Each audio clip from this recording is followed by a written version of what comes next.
tambilalli yuutuubiitii fi akkasuma footoo adda addaa miidiyaarra sheer gochuu barbaadan jechuudha. Footoolee adda addaa ni jira. Akkasuma tambilalli loogoo yookaan profaayilii yuutuubii keessanii jechuudha. YouTube profaayilii keessan akkasuma loogoo yuutuubii keessanii yoo barbaadan YouTube baanarii YouTube loogoo YouTube baanar akkaataa itti hojjetachuu dandeessan appii haalaan ajaa'ibaa akkasina agarsiisu. Appii kana egaa namni bilbila qabu hundinuu itti fayyadamuu qaba. Akkasuma akka chaanalii YouTube itti fayyadamaa jirtanu indaalli keessa warri YouTube itti fayyadamaa hin jirrellee appii kana bilbila irraa qabaachuu qabdu jechuudha. Appiin kun egaa wantoota hedduu waan isin barbaadan kulli of keessaa qaba jechuudha. Profaayilii YouTube barbaadan akkasuma YouTube tambilalii yoo hojjetachuu barbaadan Facebook irra viidiyoo adda addaa post gochuu barbaadan Instagram irra viidiyoo adda addaa post gochuu barbaadan jechuudha. Appii kana keessanii hangaa profaayilii yookaan immoo viidiyoo post gochuu barbaadan sana edit gootanii yookaan immoo bareeffattanii gara Instagram yookaan immoo YouTube, Facebook waan barbaadanirra maxxansuu dandeessu isin jira. Appii kana irra seenuudhaan haala isin itti bareeffachuu dandeessan loogoo YouTube keessanii yookaan immoo baanar chaanaalii keessanii jechuudha yookaan profaayilii chaanaalii keessanii as keessa seenuudhaan haala isin itti hojjetachuu dandeessan isin agarsiisa. Appii kana egaa gara barnoota keenyaa deemuun duratti warri chaanaala kan kootiif haaraa taatan jechuudha. Chaanaalii YouTube kan kootiitiif warri haaraa taatan chaanaala YouTube gubbaa seenu hangaa maqaan koo ni barreeffattu. Bakka chaanaala kana irra eegasintanii bakka sarchii irratti YouTube gubbaarraa warri hin beekne jechuudha. YouTube chaanaala gubbaarraa Abduu Oroo yoo jettan haala kanaan chaanaala irratti sarchii yoo gootan chaanaaliin koo ni argattu. Awwaalatti isinii ba'a haala kanaan jechuudha. Yeroo asirra seentan haala kanaan isinii ba'a. Kanaafuu asirratti Abduu Oroo yeroo inni haala kanaa isinii beegaa erga gattuqxoo asirra gattuquudhaan gaa maqaa korra gattuquudhaan warri hin beekne jechuudha. Eega keessintanii gaa bakka viidiyoo jedhu kana kaa'achuudhaan gaa viidiyoo hanga onaa isin argatin hedduu jira keessin jira darbee warri viidiyoo kana irra seenaatii irraa baradhaa isin jira. Warri chaanaala kana hin beekne gaa sabiskiraaybii gochuudhaan gaa sabiskiraayib yeroo gootan ol ka jettu gubbaa kaa'uu hin dagatanaa. Viidiyoon an yeroon gadhiisu waan isin bira ga'uu fi sabiskiraaybii yeroo gootan mallattoo notifikashinii itti banaa isin jira. Akkasuma maatiiwwan chaanaala kanaa laayikii tuquudhaan gaa viidiyoo akka namoota hedduu bira ga'uuf sheer gochuudhaan na waliin turaa isin jira. Appii kana gaa eessatti akka argachuu dandeessan isin agarsiisaa. Hundi keessan na waliin turaa. Appilikeeshinii kana argachuudhaaf gaa appii kana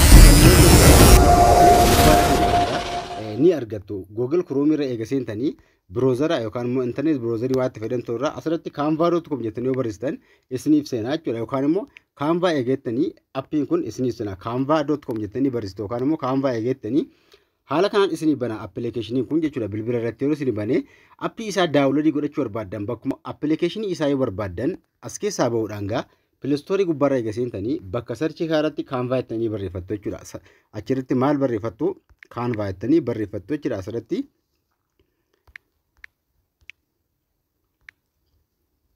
kaanvaa jettanii yeroo isin barreeffattan haala kanaan isinii bana. Yeroo isinii bane egaa lammaffaa yookaan immoo asirratti bakka lammaffaa jiru kanarratti irra seenuudhaan gaa asirratti ni tuqxoroo takkaaf irra tuquudhaan gaa fakkeenyaaf abdeet godhinaan jira. Isin immoo warri daawunloodii hin godhatin daawunlood godhattu jechuudha. Amma naan abdeet godhinaan jira. Isin daawunloodii godhachuudhaan gaa irra seenee isin agarsiisa appilikeeshinii kana gaa waa hedduu isin gaafatu heeyyama parmishinii itti kennitu siitiin gara seenuudhaan yookaan immoo appii masaara seenuudhaan heeyyama itti kennitu jechuudha. Appichi kun haala kanaan isinii ba'a. Profaayilii yuutuubii yookaan immoo loogoo yookaan tambilalii yuutuubii takka hojjechuu yoo barbaadan jechuudha. Appilikeeshinii kana hundi keessan itti fayyadamuu qabdu yookaan immoo buufattanii bilbila irratti itti fayyadamu yookaan Google irra seenuudhaan itti fayyadamuu qabdu jechuudha. Appii kana gaa irra ni seentu keessa ni seentu jechuudha. Appilikeeshinii kana yoo inni heeyyama isin gaafate gaa parmishinii gootu maayikiroofoonii kaameraadhaa fi faayil kan jedhu irra seenuudhaan siitingii seenuudhaan gaa parmishinii yookaan immoo heeyyama itti kennitu jechuudha. Appii kana haala kanaan eegsisintanii kontinuu yuur Google jedhee isin gaafate Google akkaawuntii keessan tokkummaa wal qabsiisu waan tokko rakkoo hin qabu. Appilikeeshinii kun egaa giraafis diizaayinii yookaan immoo wantoota giraafis diizaayinii keessatti wantoota barbaadan irratti galmaa'uudhaan jechuudha. Asirratti appii kana irratti galmaa'uudhaan gaa waan barbaadan weebsaayitii banachuu barbaadan waan isin rakkisu miti. Appii kana irra seenuudhaan haala kanaan wantoota hedduu isin agarsiisa jechuudha. Amma asirratti wantoota mokkoree ture yookaan immoo hojjechuudhaan yaalee turedha. Kun immoo viidiyoo yoo dalagu hojjettanii jettan viidiyoo asirratti haala kanaan erkeessintanii viidiyoo asirratti maxxanfattanii yookaan bareeffachuu dandeessu jechuudha. Asirratti gaa waa meeqa isin agarsiisa. Kan awwaalaa kun YouTube baanarii jira fakkeenyaaf baanarii YouTube yoo barbaadan yoo isinii baasuudhee gubbaa kanarra bakka sarchii tuquudhaan gaa waan barbaadan takka barreessuudhaan argachuu dandeessu jechuudha. Waan barbaadan YouTube baanarii yoo ta'an YouTube tambilalii yoo ta'an asirratti isinii baasa. Bakka sarchii kanarratti YouTube tambilalii yoo jettan illee isinii baasa yookaan immoo YouTube baanarii yoo jettan waan barbaadan YouTube irratti yookaan immoo Facebook irratti waan barbaadan maxxansuu barbaadan asirratti seenuudhaan barreeffatu. Amma fakkeenyaaf asirratti kunoo YouTube banner jedhee hin barreessine naa baasee jira. Wantoota isin barreessuu barbaadan takka haala kanaan irra seenuudhaan argachuu yookaan immoo waan barbaadan barreessuu dandeessu jechuudha. Appii kana egaa haala kanaan keessa ni seentu. Egaa keessa seentanii maal gootu asirratti waan barbaadan akka maxxansuu barbaadan akkasuma viidiyoo yookaan immoo Instagram yookaan YouTube irraa viidiyoo maxxansuu barbaadan duratti footoo keessan ni barreeffattu. Saayizii isaa asirratti ni agarsiisa. As seenuudhaan gaa saayizii ni barreeffattu. Fakkeenyaaf YouTube channel logo jedhee jira asirratti. YouTube channel logo kana gaa asirratti kunoo xiyya fi lafiitii yookaan immoo mallattoo YouTube channel log jedhe fi lafiitii si ol kayyoo jira. Itti banuu allaaluu dandeessu. Haala kanaan gaa yookaan profaayilii YouTube jechuudha. Loogoo isaa hojjetachuu barbaadan haala kanaan fakkeenyaaf asxaa yeroo isin agarsiisu mallattoo kana yookaan immoo qubee kana yookaan mallattoo kanneen keessaa takka ni filattu jechuudha. Yoo footoo keessan bakka buusuu barbaadan mallattoo kana irra gaxxuqxu cal jetteetoo bakkuma loogoo fakkiidhaan hojjetamee taa'aa jiru kanarra gaxxuqxu jechuudha yeroo takkaaf. Footoo keessan gaa kun kan isin agarsiisaa jiru YouTube profaayilii YouTube jechuudha. Kan amma isin agarsiisaa jiru YouTube loogoo jechuun profaayilii YouTube keessanii chaanala YouTube keessaniiti jechuudha. Kanaafuu appii kana bakka sanarra eega tuqxanii keessa isin naqa gara keessaa jechuudha. Yeroo inni keessa isin galche gaa haala kanaan isin baasa. Yoo barbaadan gaa haala kanaa yeroo inni isin baase maal gootu? Haala kanaa yeroo isin baase footochuu mara yeroo isin gaxxuqxan kalarii jijjiiruu yookaan immoo itti jijjiiruu barbaaddoodha. Footoo keessan itti jijjiiruu barbaadan irra gaxxuquudhaan gaa eega irra gaxxuqxanii kaatanii maal gootu? Footoo keessan jijjiiruu barbaadan ganjallaa kaadhuudhaan gaa riispilee bakka jettu kaanii tuqxu jechuudha. Footoo kan keessa yookaan bakka buusuu barbaadan jechuudha. Riispilee kan jettu kaatuquudhaan gaa gara gaalaarii keessan keessa seenuudhaan footoo takka fudhattanii ol baatu jechuudha. Footoo bakka buusuu barbaadan sana. Footoon isaa irra ol tuquudhaan gaa haala kanaan yeroo isin footoo isaa irra tuqxan haala kanaan isinii baasa jechuudha. Saayizii footochaa yoo gabaasuu barbaadan haala kanaan asumarra qabuudhaan saayizii isaa isin agarsiisaniiru yoo barbaadan haala kanaan ni guddiftuu barbaadan ni gabaasatu jechuudha. Footoon keessan haala kanaan bakka buusuu barbaadan jechuudha. Asirratti footoo keessan bakka buusuu barbaadan irra gaxxuudhaan haala kanaan saayizii isaa harkiftanii wal qixxeessan jechuudha. Kalarii isaa hojjuu barbaadan gaa kiloor kan jedha ganjallaa kana jira waa hedduu jira fiiltarii jira kalarii jira ganjallaa kana waasa xoftaa waa hedduu isinii baasa.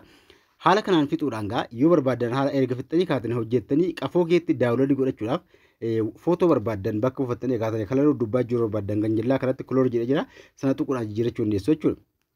Kana gaa eega fixxanii kaatanii seefii gochuudhaaf mallattoo daawunloodii ni jirtu asirratti mallattoo daawunloodii kana tuquudhumaan gaa gara gaalaarii keessatti gabbifachuu dandeessu jechuudha. Waan amma hojjettanii kaatan yookaan immoo footoo keessan bakka buufattanii kaatan kana daawunloodii godhattu jechuudha qafoo keessan keessatti. Kanaafuu daawunloodii eega godhattanii gaa asirra eega daawunloodii godhattanii yoo barbaadan chaanala keessan gaa irra seenuudhaan chaanalii YouTube kan keessanii irra seenuudhaan irratti jijjiirachuu dandeessu jechuudha. Haala kanaan gaa asirratti maal gootu? Profaayilii hojjetachuu dandeessu jechuudha. Tambileelii YouTube hojjetachuu barbaadanis egaa irraa olee kana appiin kun waan tokko lama jedhee miti hedduu jira jechuudha. Irraa olee kan laxaa'uudhaan viidiyoo jedha jira all viidiyoo hojjechuu barbaadan jira loogoo jedha asirratti loogoo hojjechuu barbaadan kan amma sana agarsiise. Asirratti immoo irraan gadi kaatti loogoonuma point wallpaper kan jedha kana point wallpaper kan jedha kana daawunloodii godhachuu yoo barbaadan jechuudha. Gaalaarii keessan keessatti gabbifachuudhaani waan barbaadan takka bilbila keessa yeroo cuftanii bantan yookaan immoo kalaara isaa jijjiirachuu dandeessu jechuudha. YouTube thumbnail kan jiru jira. Thumbnail YouTube takka hojjetachuudhaaf asumarra yookaan immoo footoo barbaadan takka irra gaxxuquudhaan gaa thumbnail YouTube hojjetachuu barbaadan jechuudha.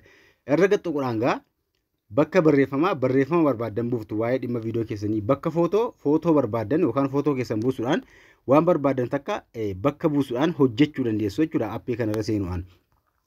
Egaa appilikeeshiniin kun egaa faayidaa inni qabu waan qalbii miti yookaan immoo hedduudha.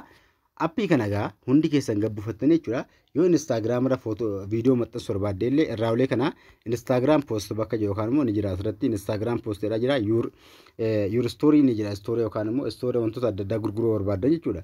Asirratti wanti inni hin jiru jechuudha. Business cards kan jedhu ni jira asirratti kaardii liqoo qabaattan asirratti wantoota barbaadan takka asirraan argachuu dandeessu jechuudha. Asirratti wanti hin jirre jiru laxaa'uudhaan gaa waa hedduu jira. Bakka kana footoo keessan buufachuudhaan gaa graphic design wantoota yoo galmooftan asirra seenuudhaan waan barbaadan hojjetachuu dandeessu jechuudha. Appii kana seenuudhaan waan barbaadan barachuullee ni dandeessu waan barbaaddellee hojjechuu dandeessu jechuudha. Footoo jarra kanaa kun maanni wantoota isin waan barbaadan amma asirratti Facebook postiidha.